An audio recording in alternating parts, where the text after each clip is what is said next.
Good morning, dear children. I hope you all are fine. Dear children, we are going to continue lesson number 3, The Man Who Loved All. The chapter I have already explained to you. Here we can see so many book exercises are given on page number 21, 22 and 23, 24 and 25. All those exercises and question answers I will send you in PDF form. But here we can see some grammatical topics in the heading Learning Grammar on page number 22. I will explain you those topics today. Page number 22, all of you be ready. The topic is the number singular plural. Plural. Dear children, nouns can be either singular or plural in number. When noun indicates only one person or thing, we say it is a singular noun. And when it indicates more than one person or thing, we say noun is plural in number. For example, if I say pen, it's a noun, name of an object. And dear children, it indicates only one thing.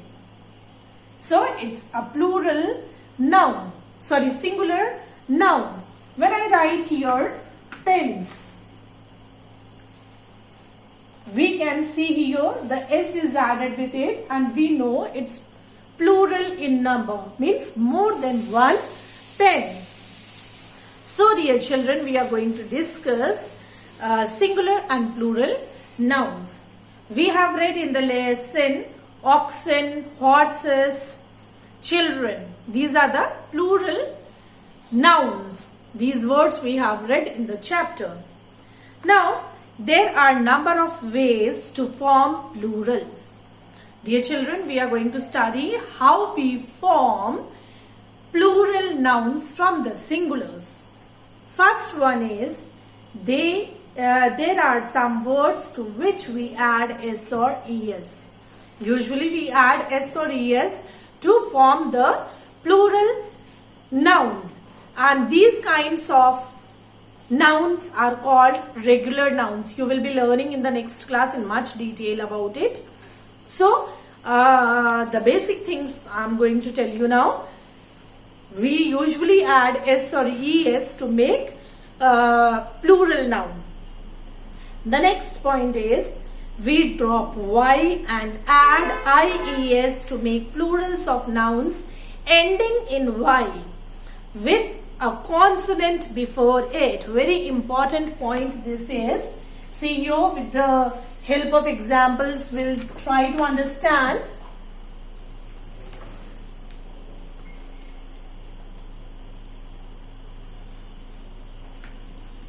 For example, the word story. The word story. It is ending in y. And before this y, we can see here the consonant R is used. What the point says? We drop y and add ies to make plurals of nouns ending in y with a consonant before it. If word is ending in y and before y, any consonant takes place. A, E, I, O, U are the vowels. Rest all the letters are consonants. Clear? So, if there is consonant before Y, we drop Y and change it into IES. Clear? Y is changed into IES. What will be its plural form? Stories. Stories. Can you see the difference? Y is changed into IES. Clear? But when word is ending with Y, but before Y the vowel takes place, we do not follow this rule. For example, we take the word key. Key. Here it is ending with Y. But before Y, we can see here the vowel is used. E is a vowel. A-E-I-O-U. So in that case, dear children, we do not change Y into I-E-S, but we just add S with them to make their plurals. We just add S with them.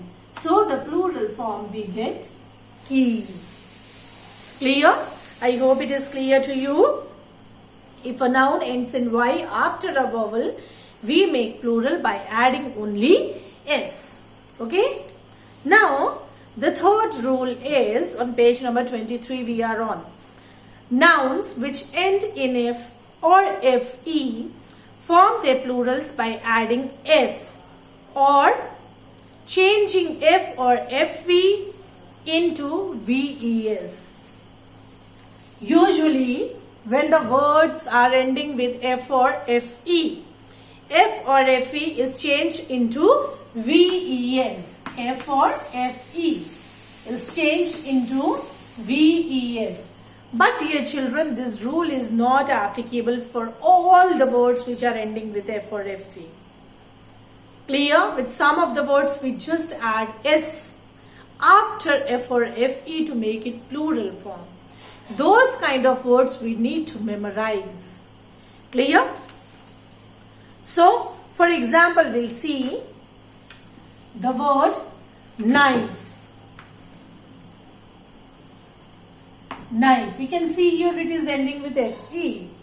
So, here FE will be changed into VES. Clear?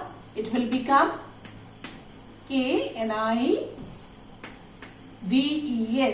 KNIFE is changed into VES. Knives. For example, the word roof we take. Roof. Though it is ending with F, but this rule is not applicable with it. We just add S with it to make it plural. These kind of words we need to memorize. Clear? And then the next rule is there are some nouns which form their plurals by adding EN with them. EN. We add EN with them to make their plural forms. Clear? We add EN at the end. For example, the word ox. We add EN with it to make it plural. It becomes oxen. Clear? Next rule is a few nouns form their plurals by changing the inside vowel of the word. Some of the nouns are changed plural by changing inside vowel. For example, the word man. What is the vowel in this word? A is a vowel, inside vowel. It is changed into E. And the plural form we get men. Clear? So, all these rules we should know to change from singular to plural. Now, the next topic on the same page is countable and uncountable nouns. Countable and uncountable. Uncountable nouns. Countable nouns means the nouns which can be counted in numbers. I have chalks in my hands. You can see here. I can count these chalks in numbers. 1, 2, 3 and 4. So chalk is a countable noun. Clear? And the nouns which cannot be counted in numbers are called uncountable nouns. For example, sugar. Can you count sugar in number? 1 sugar, 2 sugar? No, we can measure it.